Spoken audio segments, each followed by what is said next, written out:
ప్రభుత్వం చేపడుతున్న ఇళ్ల కూల్చివేతలు తీవ్ర రాజకీయ దుమారం రేపుతున్నాయి. ఈ కూల్చివేతలపై మల్కాజ్గిరి ఎంపీ బీజేపీ నేత ఈటెల రాజేందర్ ఈ రోజు రేవంత్ రెడ్డి ప్రభుత్వంపై తీవ్ర స్థాయిలో విరుచుకుపడ్డారు. జవహర్ నగర్ లో పర్యటించిన ఆయన పేద ప్రజల ఇళ్లను కూల్చివేయడంపై తీవ్ర ఆగ్రహం వ్యక్తం చేశారు.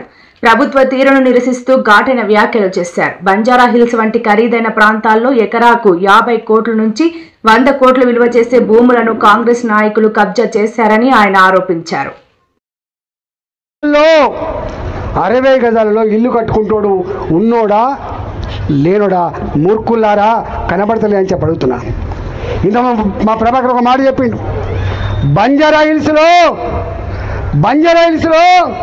ఒక్కొక్క ఎకరం 50 కోట్లు 60 కోట్లు 100 కోట్లు గా భూములని నీ పార్టీ నాయకులు డబ్బున్నోళ్ళు కలిగినోళ్ళు ఇవాళ అధికారంలో ఉన్నోళ్ళు ఆక్రమించుకుంటే దాన్ని రెగ్యులరైజ్ చేయడానికి ఇంతకుముందు చెప్పినట్టుగా జీవో నంబర్ 58 జీవో